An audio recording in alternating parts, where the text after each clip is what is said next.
Hello students, आज हम पहली क्लास ले रहे हैं। आज मैं पहली क्लास ले रही हूँ क्लास 11th अकाउंटेंसी की। वैसे हमारा सिलेबस जो स्टार्ट होता है वो इंट्रोडक्शन टू अकाउंटिंग से स्टार्ट होता है, लेकिन मैं जो है वो आपको बेसिक अकाउंटिंग टर्म्स पहले सिखा रही हूँ और हमारी शुरू की कुछ क्लासेस जो हैं वो बेसिक अकाउंटिंग टर्म्स से ही होंगी, क्योंकि जब तक आप अकाउंटिंग टर्म्स को नहीं जानेंगे, नहीं पहचानेंगे, तो आप क्या है, आप इंट्रोडक्शन टू अकाउंटिंग नहीं सीख पाएंगे, नहीं समझ पाएंगे। तो इसलिए let's start from basic accounting term, जिसमें सबसे पहले मैं अकाउंटिंग का मीनिंग आपको डिफाइन करना चाहूँगी। जनरल अकाउंटिंग का मीनिंग मैं यहाँ पे डिफाइन करना चाहूँगी, कोई आपको आंसर वाला नहीं, आपकी अंडरस्टैंडिंग के पॉइंट ऑफ व्यू से I will define what accounting is. देखो, अकाउंटिंग क्या है? अकाउंटिंग इज बेसिकली, आपने सुना होगा कि जैसे एक मान लो चाय वाला, एक एग्जाम्पल मैं लेती हूँ, एक चाय वाला है, वो कितने आपके ट्रांजेक्शन्स को वो लिखता है, रिकॉर्ड करता है, शायद मिनिमम। लेकिन जब मैं बात करूँ एक रेडीमेड गारमेंट्स की शॉप है, वो कितने ट्रांजेक्शन्स को लिखेगा?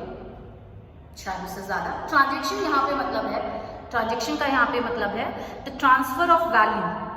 मतलब अगर आप कोई सामान बेच रहे हैं, कुछ खरीद रहे हैं, रेंट पे कर रहे हैं, इलेक्ट्रिसिटी बिल पे कर रहे हैं, है ना, या कुछ और सैलरी पे कर रहे हैं, वेजेस पे कर रहे हैं, फेयर पे कर रहे हैं, तो ये जो सारी ट्रांसफ़र जो हो रही है वैल्यू की, सर्विस, गुड्स एंड मनी की, इसको हम ट्रांजेक्शन्स बोलते हैं। तो वो कम लिखता है, लेकिन जब मैं कंपनी की बात करूँगी तो वो ज़्यादा वैल्यू लिखता है, ठीक है, ज़्यादा ट्रांजेक्शन्स को रिकॉर्ड करता है। इस लिखने को हम कहेंगे रिकॉर्ड करना। समझ आया कि जनरली हम ट्रांजेक्शन्स को रिकॉर्ड करते हैं, लिखते हैं। क्यों? क्योंकि हम याद नहीं रख सकते, पहला सबसे बड़ा reason, we can not memorise the transaction. दूसरा, हम इसलिए लिखते हैं ताकि हमें हमारे बिजनेस के रिजल्ट्स पता चल जाए, है ना। बिजनेस के रिजल्ट्स क्या हैं, हम बिजनेस किस लिए कर रहे हैं? हम बिजनेस अर्न करने के लिए कर रहे हैं। हमने बिजनेस क्लास पढ़ी है, तो बिजनेस का जो पर्पस है वो क्या है? अर्निंग प्रॉफिट्स, ठीक है। तो हमें बिजनेस के रिजल्ट्स पता करने हैं, यानी कि हमें प्रॉफिट हुआ या लॉस हुआ, ये हमें जानना है, इसलिए हम अकाउंटिंग करते हैं, ठीक है। फर्स्ट कि हम याद नहीं कर सकते, ट्रांजेक्शन को याद नहीं रख सकते, बहुत सारे ट्रांजेक्शन को, किससे कितने लेने हैं, किसको कितना देना है, कितना हमने सैलरी पे की, कितने हमने गुड्स खरीदे, ये चीज़ें हम याद नहीं रख सकते, इसलिए हम बिजनेस में ट्रांजेक्शन्स को रिकॉर्ड करते हैं। दूसरा, हमें बिजनेस रिजल्ट्स को फाइंड आउट करना होता है, इसलिए हम ट्रांजेक्शन्स को लिखते हैं। तीसरी बात ये है कि ये जो बिजनेस रिजल्ट्स हैं वो हम एक पर्टिकुलर पीरियड का निकालते हैं। पर्टिकुलर पीरियड मतलब हम एक टाइम रखते हैं कि इस टाइम में हम ट्रांजेक्शन्स के रिजल्ट्स को पता करेंगे, इस टाइम के, जैसे लेट्स से 1 ईयर। जनरली हम बिजनेस में जो पीरियड है जिसका हम रिजल्ट्स फाइंड आउट कर रहे होते हैं, उसको हम लेते हैं 1 ईयर, और उस पीरियड को हम बोलते हैं अकाउंटिंग पीरियड। जैसे आपका जो साल है, आपका जो साल स्टार्ट होता है वो 1 अप्रैल, जो आपके स्टडी का ईयर स्टार्ट होता है वो 1 अप्रैल से 31 मार्च तक होता है, इसको हम एकेडमिक ईयर बोलते हैं, है ना। आपने बजट सुना होगा, बैंक में सुना होगा कि एक फाइनेंशियल ईयर होता है, वो भी 1 अप्रैल से 31 मार्च होता है, लेकिन उसको हम कहते हैं फाइनेंशियल ईयर। ऐसे ही बिजनेस का जो पीरियड है जिसका हम रिजल्ट्स फाइंड आउट कर रहे हैं, उसको हम कहते हैं अकाउंटिंग पीरियड। मतलब इस पीरियड में हम अकाउंटिंग कर रहे हैं, तो क्या हम नेक्स्ट पीरियड की अकाउंटिंग नहीं करेंगे? हम नेक्स्ट पीरियड की भी अकाउंटिंग करेंगे। उस पीरियड के लिए अकाउंटिंग वापस से स्टार्ट हो जाएगी, और इसी वजह से अकाउंटिंग को हम बोलते हैं एक प्रोसेस। कि अकाउंटिंग क्या है? एक प्रोसेस है। किसका प्रोसेस है?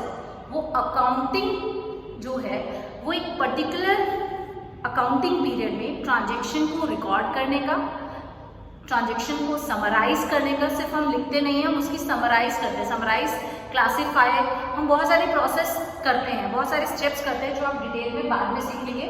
तो ये प्रोसेस है किसका? रिकॉर्डिंग का, क्लासिफिकेशन का, समराइजिंग का,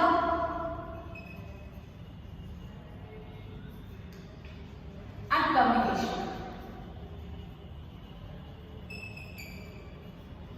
लेकिन ये ऐसे ही नहीं लिखी जाती, अकाउंटिंग ऐसे ही रिकॉर्ड नहीं की जाती। ये सब जो हम करते हैं वो एक सिस्टमैटिक तरीके से करते हैं। ये सब जो हम कर रहे हैं वो हम कर रहे हैं सिस्टमैटिक वे से, और ये जो सिस्टमैटिक वे है ये हम अकाउंटिंग को कर रहे हैं, ये जो सिस्टम हम बनाया है हमने, उसको हम कहते हैं डबल एंट्री सिस्टम। उसको हम कहते हैं डबल एंट्री सिस्टम। समझ आया कि अकाउंटिंग क्या है? ये अकाउंटिंग जो है वो ट्रांजेक्शंस कौन सी ट्रांजेक्शन? जिसमें मनी वैल्यू एक्सचेंज हो रही है। जनरली हम इनको कहते हैं फाइनेंशियल नेचर की ट्रांजेक्शंस, ठीक है। कुछ नॉन फाइनेंशियल नेचर की ट्रांजेक्शंस भी होती हैं, उसको हम बाद में पढ़ेंगे। तो क्या है अकाउंटिंग? अकाउंटिंग एक प्रोसेस है किसको रिकॉर्ड करने का, क्लासिफाई करने का, समराइज करने का, कम्युनिकेट करने का, फाइनेंशियल नेचर की ट्रांजेक्शंस को, ठीक है। किस तरीके से? एक सिस्टमैटिक तरीके से, और वो सिस्टमैटिक तरीका क्या है? Double entry system. और कितने टाइम के लिए? एक अकाउंटिंग पीरियड के लिए, जो अकाउंटिंग पीरियड जनरली होता है हमारा 1 साल का। तो अकाउंटिंग शायद थोड़े दिमाग में क्लियर है कि अकाउंटिंग क्या होती है और अकाउंटिंग कैसे करते हैं। वैसे इसकी डिटेल जो स्टडी है वो हम इंट्रोडक्शन टू अकाउंटिंग में पढ़ेंगे। मैंने इसलिए आपको अकाउंटिंग अभी बताना ज़रूरी समझा ताकि आप आगे के टर्म्स को उस कॉन्टेक्स्ट में समझ सको, अंडरस्टैंड कर सको, मतलब आपकी कॉन्सेप्ट अंडरस्टैंडिंग हो सके। बाकी अकाउंटिंग आपको सिर्फ इतना ही याद रखना है इस बेसिक अकाउंटिंग टर्म्स के लिए कि अकाउंटिंग में हम ट्रांजेक्शन्स को लिखते हैं, ठीक है। और क्यों लिखते हैं? क्योंकि हम याद नहीं रख सकते, क्योंकि हमें एक पर्टिकुलर अकाउंटिंग पीरियड के रिजल्ट्स को फाइंड आउट करना है, जिस पर्पस के लिए हम बिजनेस कर रहे हैं। अब मैं बाकी कुछ टर्म्स आज मैंने अदर देन अकाउंटिंग 8 टर्म्स को मैंने, सिंपल टर्म को मैंने लिस्ट आउट किया है, और मैं उनको एक एक करके, बहुत सिंपल टर्म्स हैं लेकिन इससे आपकी अकाउंटिंग अंडरस्टैंडेबल हो जाएगी, आप अकाउंटिंग को बहुत अच्छे तरीके से समझ पाएंगे। फर्स्ट जो है गुड्स। देखो गुड्स, अब ये गुड्स ही है, ये गुड नहीं है ना, इसको हम गुड्स ही बोलेंगे। गुड्स क्या है? वो सारे प्रोडक्ट्स जिसको हम बिजनेस में, जिसमें हम बिजनेस कर रहे हैं, जिसमें हम डीलिंग कर रहे हैं, जिसको हमने खरीदा है, जिसको हमने प्रोक्योर किया है, लिया है, या जिसको हमने बनाया है, किसके लिए? बेचने के लिए, सेल करने के पर्पस से जो भी हमारे पास प्रोडक्ट्स हैं उसको हम क्या कहते हैं? उसको हम गुड्स कहते हैं, ठीक है। The products in which the business unit is dealing, है ना। फॉर एग्जाम्पल, अगर मेरा बिजनेस फर्नीचर का है तो वो फर्नीचर जो है वो मेरे लिए क्या है? वो गुड्स है। लेकिन अगर मेरे पास मेरा फर्नीचर का बिजनेस है तो फर्नीचर मेरे लिए गुड्स है, फर्नीचर मैं खरीदूंगी तो वो गुड्स है, ठीक है। लेकिन अगर फर्नीचर मेरी शॉप में कस्टमर्स के लिए रखा हुआ है, मैंने फर्नीचर लगाया हुआ है शॉप में, वो मेरे लिए गुड्स नहीं है, क्योंकि मैंने उसको बेचने के लिए नहीं खरीदा। तो समझ आ गया? क्लियर है? यानी कि अगर हम उसी गुड्स को अगर बिजनेस में यूज कर रहे हैं तो वो गुड्स नहीं है, वो बिजनेस के लिए गुड्स नहीं है, वो सेलेबल नहीं है, ठीक है। तो goods restricted to the products in which we are dealing. ऐसा नहीं कि जो शॉप में फर्नीचर है उसको मैं बाद में बेचूंगी, मैं उसको बेच सकती हूँ, लेकिन वो गुड्स नहीं है, वो मेरे लिए फर्नीचर है, वो गुड्स नहीं है ना। अगर मान लो प्रॉपर्टी का बिजनेस है मेरा, तो मेरे पास जितनी भी प्रॉपर्टी है, लैंड है, बिल्डिंग है, वो सब मेरे लिए गुड्स है। लेकिन जो जिसमें मेरी शॉप है, जिसमें मैं रह रही हूँ, वो प्रॉपर्टी मेरे लिए गुड्स नहीं है। वो मेरे लिए लैंड एंड बिल्डिंग हो सकती है, वो मेरे लिए गुड्स नहीं हो सकती। बस ये आपको ध्यान में रखना जरूरी है। नेक्स्ट जो मैं बात करूंगी वो करूंगी परचेजेस की। वापस मैं बता रही हूँ, ये परचेजेस है, ये परचेज नहीं है।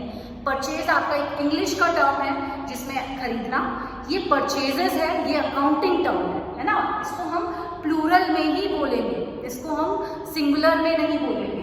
तो जो गुड्स हम एक्वायर करते हैं, प्रोक्योर करते हैं, बिजनेस में खरीदते हैं, चाहे कैश चाहे क्रेडिट। कैश मतलब आपने नकद खरीदा है, क्रेडिट मतलब आपने उधार खरीदा है। मतलब जो भी गुड्स आपने बिजनेस में एक्वायर किया है उसकी टोटल अमाउंट, मान लो आपने 5000 फर्नीचर की यूनिट्स खरीदी हैं जिसकी वैल्यू आपके 5 लाख रुपए है, तो इसका मतलब वो जो 5 लाख रुपए है वो बिजनेस के लिए क्या यूज होगी? परचेजेस। और वो जो सामान खरीदा है वो बिजनेस के लिए गुड्स है।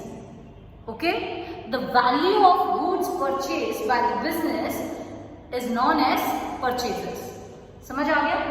अब सेम बात है सेल्स की। वापस बता रही हूँ, ये सेल नहीं है, ये sale is a term of English and sales is a term of accounting. जो गुड्स हमने परचेज किए थे वो हम सेल करने के पर्पज से परचेज किए थे, तो जब वो सेल की जो वैल्यू है, द गुड्स सोल्ड, उनकी जो वैल्यू है, चाहे आपने कैश में सेल किया चाहे आपने क्रेडिट में सेल किया, उसको हम कहेंगे, कस्टमर्स को जो हम बेच रहे हैं वो जो वैल्यू है उसको हम कहेंगे सेल्स, चाहे आपने कैश बेचा चाहे हमने क्रेडिट बेचा। अब मैंने देखो यहाँ पे मैंने बात की सिर्फ गुड्स की, है ना, यहाँ पे मैंने बात की भाई गुड्स या प्रोडक्ट्स की, लेकिन यहाँ पे मैंने सर्विस को भी इंक्लूड कर दिया, क्योंकि सर्विस जो है वो आप खरीद नहीं सकते बिजनेस में।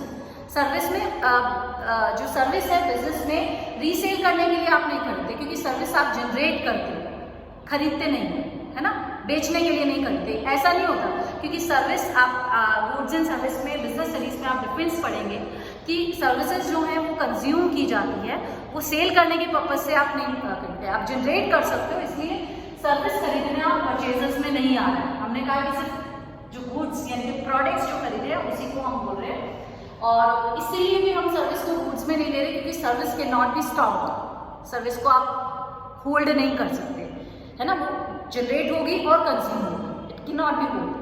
वो आप बिजनेस में पढ़ेंगे गुड्स एंड सर्विसेज में। अब बात करते हैं हम कैपिटल। कैपिटल क्या है? देखो, एक ओनर है वो बिजनेस स्टार्ट करता है। अब वो ओनर बिजनेस स्टार्ट करने में बिजनेस में कुछ फंड्स इन्वेस्ट करेगा। वो फंड्स किस फॉर्म में हो सकते हैं? फंड्स हो सकते हैं कैश फॉर्म में, कि कैश लगा दिया, या लैंड, बिल्डिंग, प्लांट, मशीनरी, या गुड्स, है ना, एसेट्स फॉर्म में। तो जो भी फंड्स इन्वेस्टेड हैं by the owner in the business in form of cash और नॉन कैश फॉर्म, ठीक है, तो उसको हम क्या बोलेंगे? Capital. Is it clear? Capital किसको बोलेंगे? ऑनर जो पैसा लगा रहा है उसी को कैपिटल बोलेंगे, और किसी चीज को कैपिटल नहीं बोलेंगे। अब वो पैसा भी हो सकता है या फिर वो किसी असेट्स, हम नेक्स्ट क्लास में पूरी एसेट्स को ही मैं आपको एक क्लास एसेट्स के लिए दूंगी, ठीक है। अब है लैंड, बिल्डिंग, प्लांट, मशीनरी को हम जनरली एसेट बोलते हैं। अब है ड्राइंग्स। ड्राइंग नहीं है, ये ड्राइंग्स ही है ना। वही पैसा या वही गुड्स या वही एसेट्स अगर जो ऑनर है वो बिजनेस से निकाल ले अपने किसके लिए? पर्सनल यूज के लिए, हाउस होल्ड यूज के लिए, यानी कि अगर वो 5,000 रुपये निकाल रहा है या 5,000 के गुड्स निकाल रहा है, या उसने जो बिजनेस की मोटरसाइकिल है वो अब हाउस होल्ड पर्पज में यूज लेना शुरू कर दिया, तो वो सब ड्राइंग्स होगा, है ना। तो ओनर जो पैसा इन्वेस्ट कर रहा है वो कैपिटल है, ओनर जो फंड्स निकाल रहा है फॉर द पर्सनल यूज वो क्या है? वो आपके लिए ड्राइंग्स है, बिजनेस के लिए ड्राइंग्स है। उसके बाद है स्टॉक। जो गुड्स बिना बिके रह गए, कब? हमने अकाउंटिंग कौन से टाइम पीरियड के लिए की थी? अकाउंटिंग पीरियड के लिए की थी। अकाउंटिंग पीरियड के एंड में जरूरी थोड़ा कि हमने जितना सामान बेचने के लिए खरीदा था वो सारा बिक जाए, नहीं। अगर वो बच गए, लेफ्ट अनसोल्ड, उसको हम क्या बोलेंगे? उसको हम बोलेंगे स्टॉक। अब ये स्टॉक किस किस चीज का हो सकता है? 3 चीजें हम बात करते हैं। एक तो रॉ मटेरियल, है ना, यानी कि वो सामान जो कि कच्चा है, मतलब अभी बेचने वाली सिचुएशन में नहीं हुआ है। एक है वर्क इन प्रोग्रेस, मतलब ना तो वो अभी पूरा हुआ है, कंप्लीट हुआ है, फिनिश हुआ है, ना वो रो है, वो इन बिटवीन है ना, प्रोसेसिंग में चल रहा है। और एक फिनिश्ड प्रोडक्ट। अब इस फिनिश प्रोडक्ट को कई बार हम स्टॉक इन ट्रेड भी बोल देते हैं। तो कुछ भी है जो सामान आपका बेचने के लिए रेडी है लेकिन बिका नहीं है, वो आपका क्या है? वो आपका स्टॉक है। क्लियर है? तो देखो, गुड्स जो आप बेचने के लिए खरीदे हैं उसके लिए 4 टर्म्स हो गए। गुड्स जो सामान है, उस प्रोडक्ट है जो आपने बेचने के लिए खरीदा, जनरली उसको हम गुड्स बोलते हैं। अकाउंटिंग में कहीं गुड्स अकाउंट नहीं बनेगा, अकाउंट बनेंगे सेल्स, परचेज एंड स्टॉक, बस गुड्स बोलते हैं, ठीक है। उसकी वैल्यू जो है, खरीदने की वैल्यू, वो परचेजेस है, उसके बेचने की जो वैल्यू है वो सेल्स है, चाहे कैश है चाहे क्रेडिट है, और जो बच गया है at the end of the accounting period उसको हम बोलेंगे स्टॉक, ठीक है। अब एंड में बच गया तो वो क्लोजिंग स्टॉक है, और वही वैल्यू क्योंकि आपने अगले साल उसको कंटिन्यू किया है तो वो आपका क्या, कौन सा स्टॉक हो गया? ओपनिंग स्टॉक हो गया। तो स्टॉक ही है, चाहे वो क्लोजिंग हो चाहे वो ओपनिंग हो।